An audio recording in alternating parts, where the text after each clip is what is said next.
오늘 등장하는 인물이 있어요. 욥의 친구 엘리바스가 등장을 합니다. 엘리바스가 욥의 이야기를 들어보니까 전혀 하나님의 말씀에 대해서 모르는 사람처럼 말하고 있다라는 생각이 지금 엘리바스에게 들어온 거예요. 한마디로 자신이 더 지혜롭다. 그러니까 내 말을 들으라는 거예요.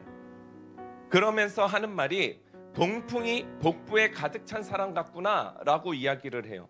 동풍이라는 것은요, 시리아라든지 북아라비아 지역에서 불던 바람이었어요.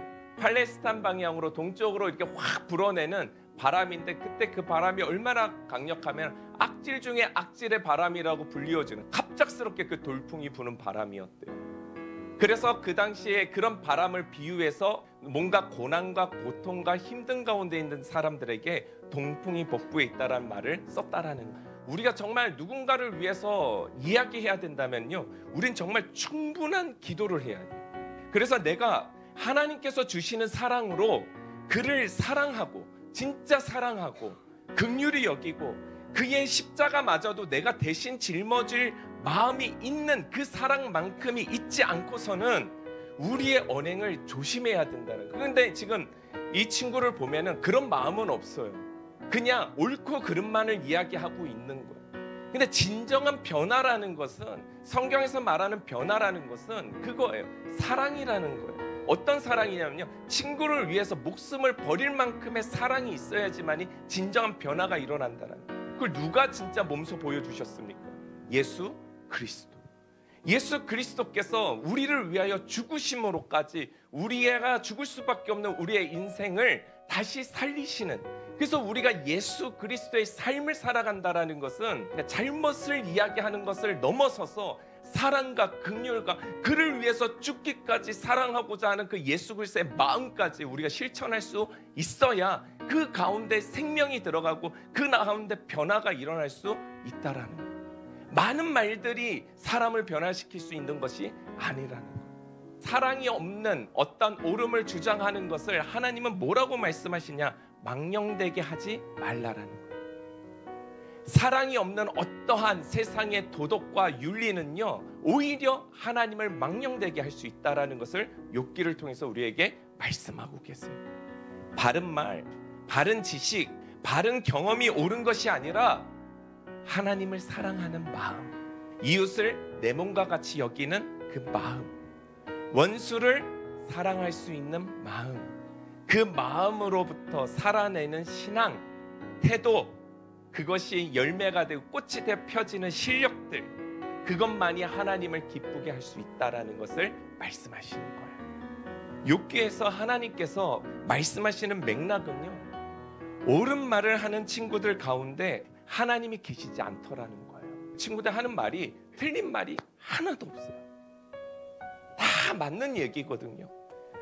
조금은 틀려도 하나님을 사랑할 줄 알고, 좀 실수해서 넘어져도 하나님께로 나아가고자 하는 그 욥의 편에 서 계시는 그 하나님을 우리는 주목해야 된다는 거예요. 그래서 그리스도인에게 옳은 것이 아닌 게 될 수 있고, 바르다라고 생각하는 것이 우리에게 바르지 않을 수도 있다는 것을 우리는 늘 염두에 둬야 된다는 거예요. 엘리바스를 보면 그의 논쟁 속에서 하나님의 사랑의 속성이 안 보여요. 자신의 지혜로 자신의 옳음만을 주장할 뿐입니다. 상대방의 인생과 그의 삶과 그가 그동안 지내왔던 노력과 그의 결과에 대한 존중이 배제되어 버린, 배려되어지지 않은 자신의 생각과 자신의 기준과 자신의 경험으로만 말하는 거예요. 지금 욥은요, 숨을 쉴 수 없을 만큼 헐떡이며 힘들게 하나님께 나아가 지금 부르짖고 있거든요.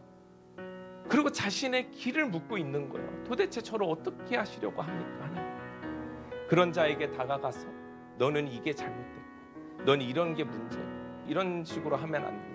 그냥 눈에 보여지는 그의 태도와 모습으로 욥을 난도질하고 있는 겁니다. 진짜 하나님이 우리의 영안을 한번 열어주셨으면 좋겠어요. 서로가 서로를 볼 수 있게 열어주셨으면 좋겠어요. 아마 영혼의 피가 사방에 튀어 있는 것을 우리가 볼 수도 있을 것 같아요. 얼마나 우리가 많은 영혼들을 해치고 죽이며 살아가고 있는지를 보여주셨으면 좋겠어요. 그러면 적어도 우리 그리스도인들이 정신이 바짝 차려지지 않을까. 그래서 성경은 함부로 남을 비판하지 말고 정죄하지 말라고 말씀하십니다.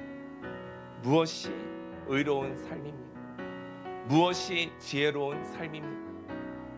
하나님의 말씀으로 사는 삶, 그 말씀으로 하나님의 나라를 세우는 삶, 한 사람을 온전한 하나님의 백성으로 맞이하며 살아가는 삶, 세워주는 삶, 죽은 영혼에 그리스도의 복음을 심어서 그 생명이 다시 살아나게 하는 그 삶, 그 삶이 우리에게 가장 복되고 가치 있는 삶, 지혜로운 삶일 줄 믿습니다.